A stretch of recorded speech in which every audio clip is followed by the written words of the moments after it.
YCP మాజీ ZPTC వంట agency నిర్వాహకురాలు Mangamma పిల్లల కడుపు కొట్టి లక్షలాది రూపాయలు అక్రమంగా సంపాదించిన డబ్బుతో బెట్టింగ్కు తెరలేపిందని టీడీపీ నాయకులు మండిపడ్డారు. వైసీపీ ప్రభుత్వం గెలుస్తోందని గతంలో కోటి రూపాయలు ఇప్పుడు 20 లక్షల రూపాయలు బెట్టింగ్కు సవాల్ విసిరిన విషయాన్ని టీడీపీ నాయకులు మరోసారి గుర్తు చేశారు. ఈ డబ్బు ఎక్కడి నుంచి వచ్చిందంటూ మంగమ్మపై టీడీపీ పార్లమెంటు ఉపాధ్యక్షుడు ముక్తురెడ్డి ఆగ్రహం వ్యక్తం చేశాడు. ఇంత డబ్బు నీకు ఏ విధంగా వచ్చిందో మరికొన్ని రోజుల్లో పూర్తి ఆధారాలతో అధికారుల సమక్షంలోనే విచారణ చేపట్టి నీ బెట్టింగ్ కథ బహిర్గతం చేస్తామన్నారు. వైసీపీ నిరంకుశ పాలనలో ప్రజలు విసిగెత్తిపోతూ ఉండటంతోనే కూటమికి రాష్ట్రంలో ప్రజలు అధికారం కట్టబెట్టారన్నారు. కూటమికి 160 సీట్లు వచ్చినావు కాబట్టి పైన గవర్నమెంట్ మందే. ఒక అభ్యర్థి మంతరాయం నియోజకవర్గంలో తెలుగుదేశం రాఘవేంద్ర రెడ్డి మాత్రమే ఓడిపోవడం జరిగింది. అది ఓడిపోయారని కూడా ప్రజలకు మేము స్వాగతిస్తున్నాం.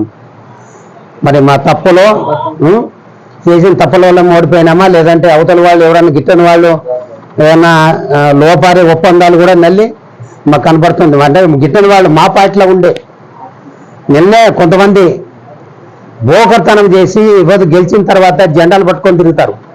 మేము సుదీర్ఘంగా 60 రోజులు కష్టపడి తిరిగితే కూడా భుజాన్ని పచ్చ టవాలు వేసుకొని మా ఇంట రాకున్న నాయకులు నిన్న పబ్లిక్ రోడ్డు మీదకి వచ్చి ఎగతాళిగా, అంటే వైఎస్ఆర్ బాలాడితే ముళ్ళరెడ్డితో టచ్లో ఉండి ప్రతి బూతుల్లో కూడా ప్యానిక్ అయిన పెద్ద మనుషులే నిన్న వచ్చి రోడ్డు పైన అలచాలు చేస్తున్నారు. ఇది ప్రజలే తీర్పిస్తారు. ఈ తీర్పుకి గుణపాఠం ప్రజలే తీర్పిస్తారు. రేపు అమరావతిలో చేసిన తర్వాత అదే రాఘవేంద్ర రెడ్డి ఇన్ఛార్జిగా ఉండి అన్ని గ్రామాల్లో ఎప్పుడైతే మనం ఇచ్చినామో ఆ వాగ్దానముకు సూపర్ 6 పథకాలు, మహిళలకి గ్యాస్ ఆటేమి, ఆడపిల్లలకు ఉచిత బస్సు ఏమి, ప్రతి ఒక్కరికి న్యాయం చేయలే ఉద్దేశంతో మా రాఘవేంద్ర రెడ్డి మేము మా మండల నాయకులు కార్యకర్తలకు అంతా దయచేసి చెప్తాను, సమయాన్ని సాటించండి. నిన్నే పొద్దునే ఒక ఇన్ఛార్జ్ జరిగింది.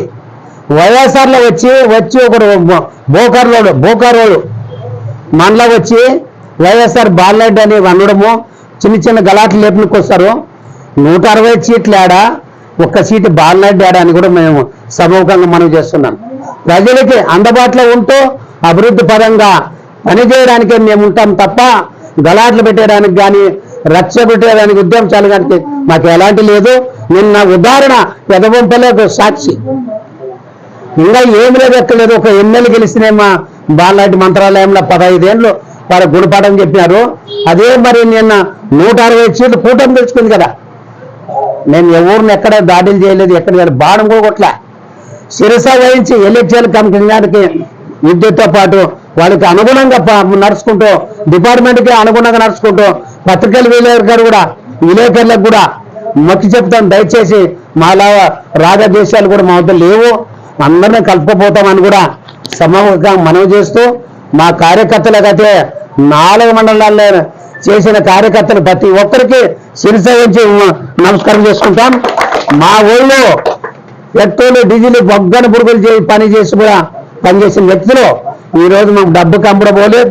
మీ లెక్క ఒక్కొక్క వార్డుకి 15 లక్షలు తెచ్చుకొని తినలే. మీరు అభివృద్ధి కూడా చేయనట్టు కాదు. మీరు మాకు సాటే గారు వైఎస్ఆర్. ఈరోజు పెద్ద మనుషులు ఒక ఆయన అయితే 1 కోటి రూపాయలు అయింది, మరి నిన్న మన 20 లక్షలు అయింది. మరి ఆ డబ్బు ఎక్కడి నెల వచ్చింది తల్లి? ఆ డబ్బు ఎక్కడి నెల వచ్చింది? మా పిల్లలు పట్టగొట్టి ఈరోజు భూమి రేట్ల పట్టగొట్టి 15 సంవత్సరాలు గడ్డలు పడినా ఉందో డ్యాస్ పెట్టుకో. కబర్దార్, నువ్వు ఎప్పుడన్నా ఛాలెంజ్కి వస్తే నీ ఛాలెంజ్ ఇవన్నీ సాగవు, నిన్ను ఇంటికి పంపడానికి ఖాతా చేస్తామని చెప్పి ఇస్తూ మా ప్రజలు ప్రతి ఒక్కరికి మండల కన్వీనర్ జ్ఞానేశ్ గారికి, తర్వాత నర్సరెడ్డి గారికి,